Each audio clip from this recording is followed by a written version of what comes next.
저는 어제 용인을 다녀왔습니다. 이제는 용인에 혼자 가는 것도 잘 못 가겠습니다.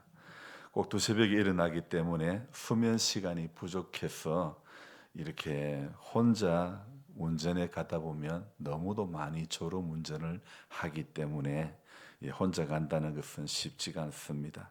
그래서 주로 어디 장거리를 간다면 대중교통을 선호하는 편인데, 마침 집사님이 용인을 가신다고 해서 가는 길에 제 볼 일이 있고, 그래서 겸사겸사 다녀오게 되었습니다. 제 개인적인 일은 두 가지 일인데요.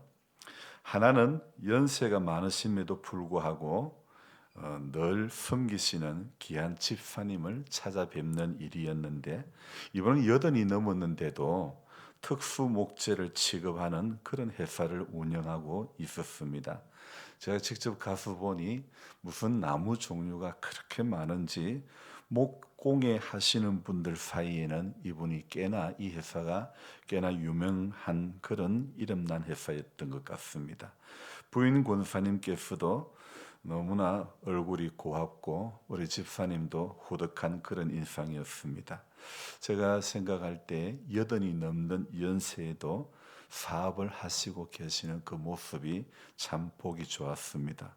동시에 이런 생각을 해보았습니다. 나는 만약에 80이 넘었을 때 어디서 뭘 하며 어떻게 지내고 있을까, 이런 마음이 들었죠.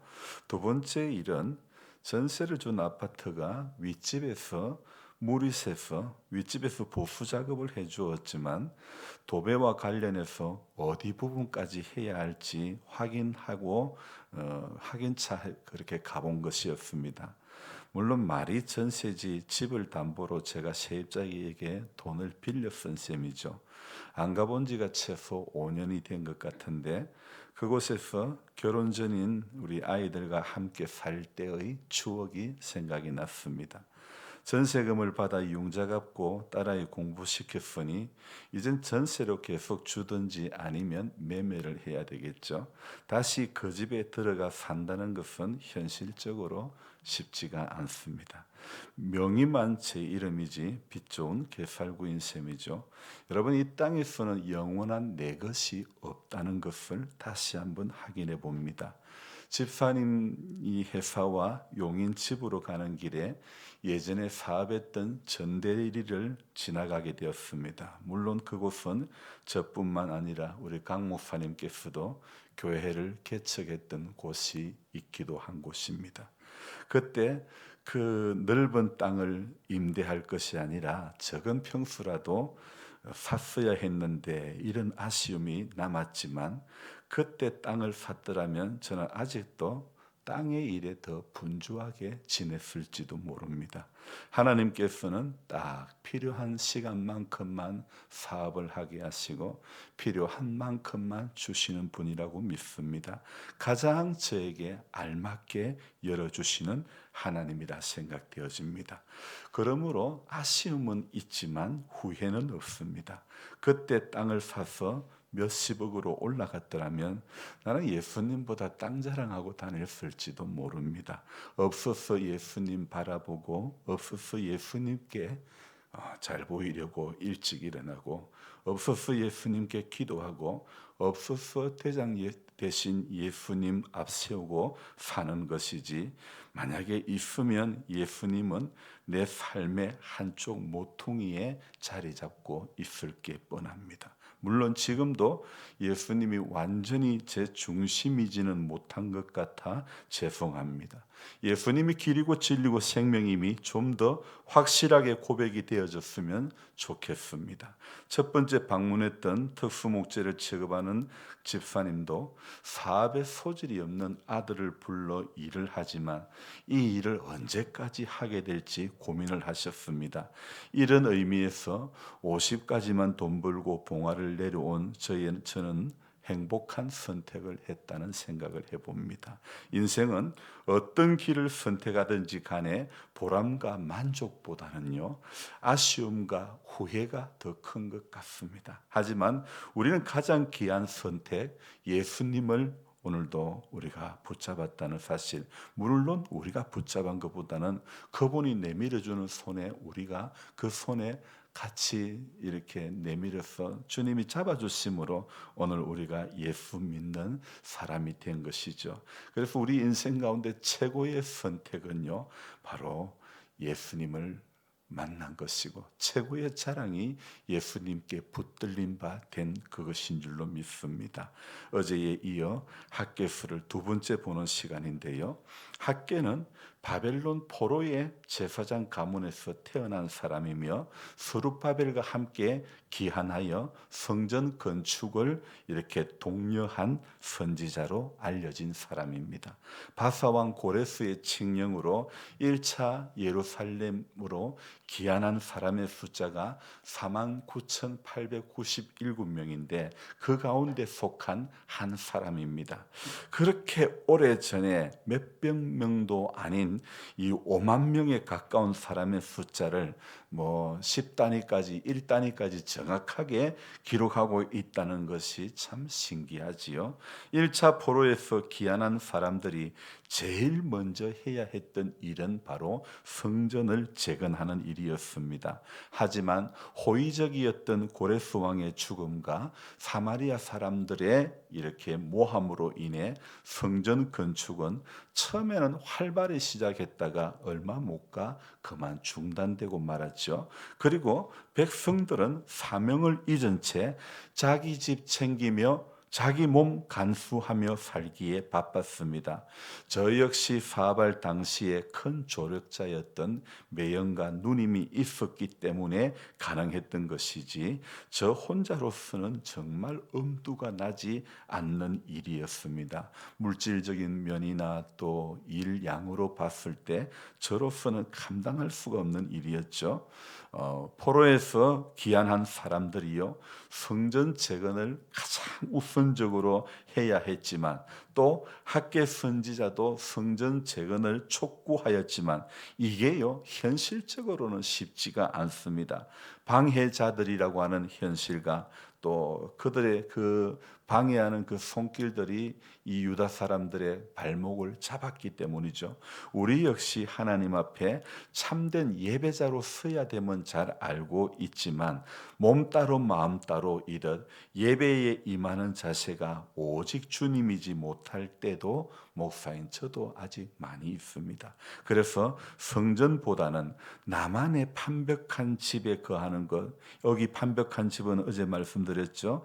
이 호화로운 주택, 현대인의 성경은 호화로운 주택이라고 이렇게 번역이 되어 있는데 사실 지붕과 벽을 갖춘 집에 조각한 판을 붙인 그런 화려한 집이라고 볼 수가 있습니다. 이렇게 우리 사람들은요 자기만의 판벽한 집에 마음이 더 가는 것이 자기 자신도 모르게 다 그런 것 같습니다. 그래서 자신들만의 판벽한 집에 집을 짓고 살면서 하나님의 전을 황폐한 채로 방치하는 것이 옳지 않다고 학개 선지자가 알려주는 것이죠. 우리는 오늘 이 학개서 1장 서두의 말씀에서 이 말씀에서 가장 큰 문제가 뭘까? 왜 이들이 성전 재건을 하다가 중단한 채 다시 재건을 하지 못하고 자신들은 판벽한 집에 거주하고 있는 것일까? 판벽한 집에 거주하는 것이 옳으냐? 이렇게 사절이 끝나는데 왜 이 사람들이 자신들은 판벽한 좋은 집에 거주하면서 성전은 중단한 채 이렇게 있는 것일까? 이런 궁금증이 생길 수 있죠. 우리는 여기에서 또 한 가지 큰 진실을 발견할 수가 있습니다. 사마리아인의 모함보다도 더 큰 어려움이 무엇인가 하면요. 사명을 잊은 성전 재건에 그 사명을 잊어버린 유다인들의 모습이 바로 제일 큰 문제라는 것입니다. 저 역시 사업을 가장 왕성하게 할 당시에 적은 평수라도 만약 그때 땅을 샀더라면 만약 지금 그때 땅을 샀더라면 저는 어쩌면 목회자로서의 정체성을 잊어버린 채 지금 42만 킬로가 넘는 차량을 타지 않고 번뜩거리는 수입차를 타고 다닐지도 모릅니다. 그러나 사명 잃은 수입차를 탄 사람이 되기보다 사명에 불타는 포트를 타는 것이 제 사고에는 더 맞는 것 같습니다. 1차로 귀환한 사람들의 삶의 목적은 성전 재건이었습니다. 그런데 현실이 주는 유혹은 그들로 하여금 바로 부르심의 목적을 잊어버리게 하고 말았다는 것입니다. 오늘 그리스도인들의 삶의 목적은 바로 하나님의 부르심에 응답하는, 바로 그것이 우리들의 삶의 이유고 삶의 목적이라는 것입니다. 그래서 진짜 기쁨은, 진짜 부유함은 물질에 있는 것이 아니라 부족함에도 불구하고 자신에게 주신 사명을 감당하는 것, 그것이 진짜 기쁨이고 진짜 부유함이라는 사실을 우리는 이 새벽에 기억해야 되는 것입니다.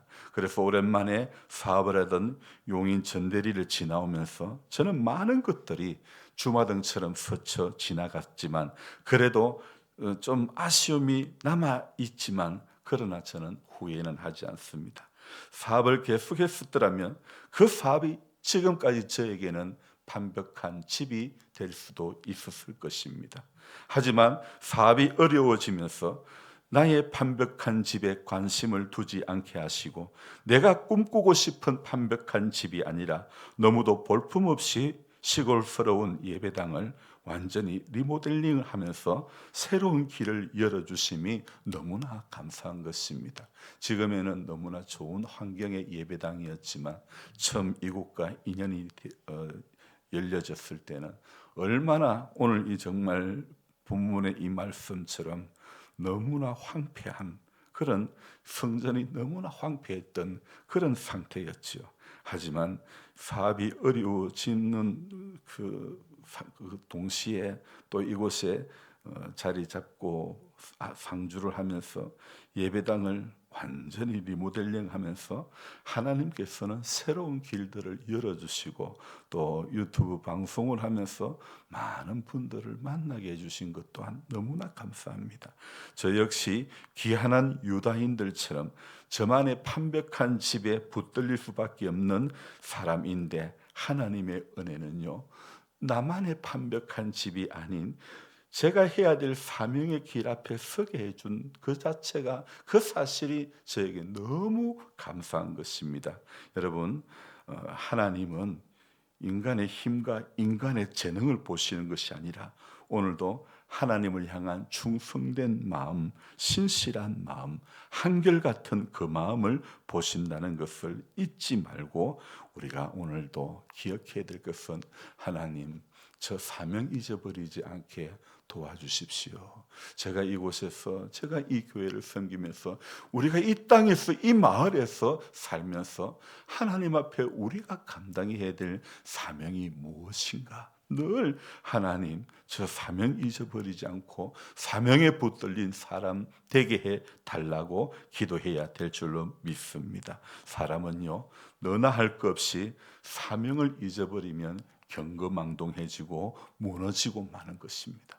그래서 어떤 형편에 있고 어떤 문제가 있어도요, 사명에 붙들리고 깨어 있으면요, 그 사람은 절대 넘어지지 않습니다. 왜냐하면 나는 이런 일을 해야 될 사명을 하나님께로부터 부여받았다는 그렇게 마음이 뜨거우면요, 어떤 환경이 누르고 사방으로 오겨쌈을 당해도요, 하나님께서 그 가슴 불타는 마음을 결코 버려두지 않는 줄로 믿습니다. 그래서 사명을 잊어버린 채 영적으로 가련하고 피폐한 삶을 살지 않도록 오늘도 부르심에, 하나님께서 오늘도 우리를 향해서 부르심의 이유와 그 목적에 붙들린 바 되어가지고 하나님의 그 부르심의 응답과 순종함으로 달려가는 우리 모두가 되어져야 될 줄로 믿습니다. 그래서 하나님 앞에 오늘 이 하루를 시작하면서도 기도함으로 성전 문을 열고 나갈 때 가슴 뜨거운 마음으로 이 하루를 기쁨으로 감당하며 주일을 잘 준비하는 한 날이 되시기를 주님의 이름으로 부탁드립니다. 기도하겠습니다. 하나님 아버지, 이 성전이 황폐하였거늘 너희가 이때에 완벽한 집에 거주하는 것이 옳으냐? 이 학개 1장 4절의 말씀이 오늘 이 말씀을 듣는 또 방송으로 동참하는 모든 분들 모두에게 이 말씀이 각자에게 와닿는 느낌은 다 다를 것입니다. 하지만 우리는 어쩌면 이 땅에서 믿음 생활하면서 하나님의 나라와 의를 구함이 우리 삶의 이유인데도 불구하고 나만의 완벽한 집을 소망하며 꿈꾸며 지금까지 지내왔지는 않습니까? 그것도 사명을 잊어버린 채 말입니다. 하나님 아버지, 우리를 불쌍히 여겨주시고 우리 어떤 좋은 집에 어떤 대단한 것을 누리며 사는 것보다도 사명 잃어버리지 않고 살 때의 인생의 가치가 거기에 가장 복이 있고 그 인생이 가장 희망이 있고 그 인생이 가장 기쁨이 있는 인생인 줄로 믿습니다. 하나님 아버지, 그 어떤 것보다도 주님 내게 부탁하신 일, 천사도 헌무하는 그 일, 우리의 각자에게 나만이 하나님과 약속했던 그 일, 하나님 온전히 우리 조그마한 모습이라도 온전히 감당할 수 있도록 도와주시기를 간절히 바라옵고 원합니다. 선하신 하나님 아버지, 우리는 여전히 기도하지만은 우리만의 완벽한 집을 추구하기에 어쩌면 또 바쁘게 될지도 모릅니다. 그러나 그때마다 성령 하나님께서 우리를 깨워주심으로 말미암아 주님, 우리가 꿈꾸는 어떤 것을 향해 달려가기보다는 주님 우리 안에 기대하시는 그 일들을 우리가 이루어 드리고자 오늘도 몸부림치며 애쓰는 하나님의 사람들이 다 될 수 있도록 도와주옵소서. 인생의 사람의 최고의 목적은 하나님을 경외하는 것, 하나님 말씀대로 살아가는 것인데 여전히 오랜 신앙생활에도 우리는 여전히 우리 자신에 붙들릴 때가 많고 상황에 붙들릴 때 많고 비교에 붙들릴 때가 얼마나 많은지 모릅니다. 주님, 우리는 어떤 상황이 우리 앞에 닥쳐온다 할지라도 오직 예수를 선택한 이 일에는 결코 후회함이 없고 예수님이 길이고 진리고 생명이 되기 때문에 오늘도 그 예수님만 따라가는 복된 하나님의 사람들이 다 될 수 있도록 도와주옵소서. 그래서 내일은 또 맞이하는 주일 중에 하나가 아니라 하나님 우리 인생에 한 번밖에 없는 주일이라고 생각하며 마음과 뜻과 정성을 다하여 사모하는 마음으로 주님 앞에 예배하는 우리 모두가 될 수 있도록 주님 도와주시옵소서. 참된 예배자가 되게 하시고 예수도 알아가는 정말 꿈꾸며 소망하며 노래하며 예수도 알기 원하면 크고도 넓은 은혜와 대속해 주신 사랑을 간절히 알기 원한다고 고백하며 찬양하며 달려가는 우리 모두가 될 수 있도록 도와주시옵소서. 날이 추워져 갑니다. 연로하신 성도님들의 출입을 붙들어 주시고 땅에서 사는 얼마 남지 않는 인생의 시간 가운데서 예수 확실히 만날 수 있도록 도와주옵소서. 하나님의 사랑의 길이와 깊이와 높이와 넓이를 깨달아갈 수 있는 복된 성도님들 다 될 수 있도록 도와주시옵소서. 오늘 이 새벽에도 깨어서 기도하며 사명 감당하기를 다짐하며 돌아가는 우리 모두가 되게 해 주옵소서. 존귀하신 예수님의 이름으로 감사하며 기도드리옵나이다. 아멘. 간절한 마음으로 주여 부르고 기도합니다. 주여, 주여.